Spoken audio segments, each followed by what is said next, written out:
one of the rabbis who survived Saturday's abhorrent attack at the Tree of Life synagogue in Pittsburgh, has said it would be his honor to meet President Trump despite claims from others that the president is not welcome there. On Monday morning, Rabbi Jeffrey Myers said he would always welcome a sitting president to the site.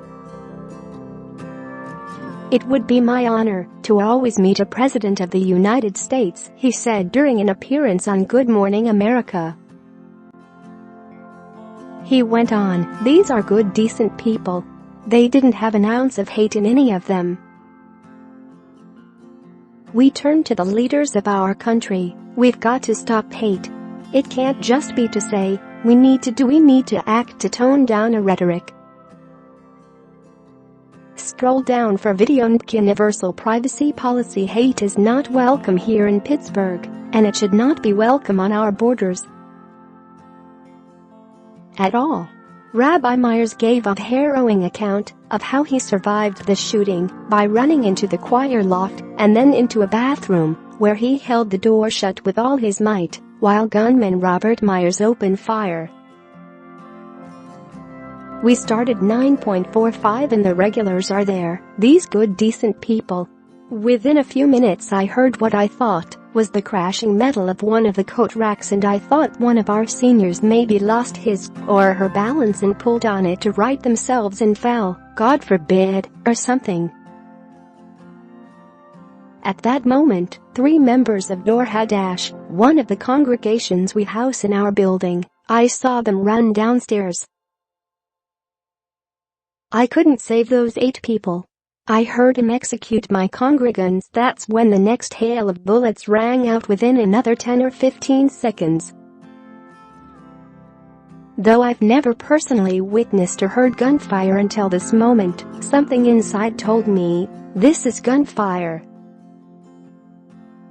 I quickly told my congregants to just drop to the floor, be quiet, don't say a word. I thought, the pews are thick old wood. Perhaps there's some protection there.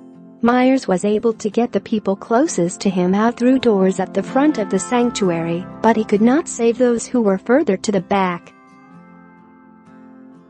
Choking back tears, he described having to leave them and run for his own life. I tried to see if I could get the remaining people who were in the back of the congregation, but I could tell the gunfire was getting louder. I couldn't save those 8 people, he said. He fled upstairs, into the choir loft, and listened as Bowers murdered those who had no time to escape. I heard him execute my congregants. I couldn't watch, he said. He had his cell phone on him, something he had been taught to do by a security expert, and was the first person to call 911. He stayed on the phone as he ran to safety upstairs and hid in a bathroom. To his horror, when he got inside, the door was locked. With all my might, I just held onto the door and prayed to God, don't find me. After what seemed like an eternity, SWAT came and rescued me, but at that point they had not caught him. He was still at large in the facility. They had me run across the street, so that's probably that photo, the 15 minutes of fame photo of me running across the street with my prayer shawl on, he said. While Myers shares the view that action must be taken, his hospitable attitude towards the president is in sharp contrast to that of Bend the Ark, a Jewish activist organization which issued a petition on Saturday which explicitly told Trump, "You are not welcome in Pittsburgh until you fully denounce white nationalism." Some members of the Tree of Life share the view, including former President Lynette Lederman, who said, "I do not welcome this president to my city." The hypocritical words that come from him tell me nothing. We have very, very strong leadership in this city. We have a very strong mayor with very strong values, a very strong county executive in Rich Fitzgerald. We have people who stand by us, who believed in values, not just Jewish values, but believe in values, and those are not the values of this president, and I do not welcome him to Pittsburgh. Barry Werber, who hid from the gunman on Saturday in a closet as he rained bullets on his friends, said he did not want Trump to visit. "I hope he doesn't. I hope he doesn't. We have no use for him. It's part of his program to instigate his base. He's calling himself a nationalist. The last political group that I heard call themselves nationalists were Nazis," he said. In an open letter to Trump, Ben the Ark accused Trump of fueling hatred and indirectly contributing to the massacre. "For the past 3 years your words and your policies have emboldened a growing white nationalist movement. You yourself called the murderer evil, but yesterday's violence is the direct culmination of your influence."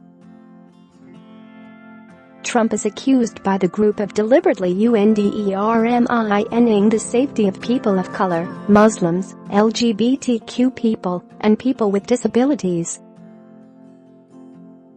"Yesterday's massacre is not the first act of terror you incited against a minority group in our country," the letter read. "President Trump, you are not welcome in Pittsburgh until you stop targeting and endangering all minorities." Ben the Ark also demanded that Trump ceased his assault on immigrants and refugees. The group noted that the gunman, Robert Bowers, was angry at the Jewish community because of the work of the Hebrew Immigrant Aid Society, a Jewish nonprofit that helps resettle migrants and refugees. Trump came into office vowing to crack down on illegal immigration. His administration has implemented controversial policies, including separating children from their parents after they crossed the southern border. The Torah teaches that not every human being is made tselem Elohim, in the image of God, the letter reads. This means all of us. President Trump, you are not welcome in Pittsburgh until you commit yourself to compassionate, democratic policies that recognize the dignity of all of us. Trump stoked controversy with his initial remarks on Saturday, where he said the shooting would not have happened if the synagogue had had its own armed security. He described it as a shame and said gun laws had little to do with it. Later, while on stage at a Future Farmers of America event, he was more sympathetic and condemned the act as wicked and twisted. He called for unity and abhorred anti-Semitism, but his critics have not been satisfied with the speech and say he has to do more in a general sense to tone down the angry division spreading through the country.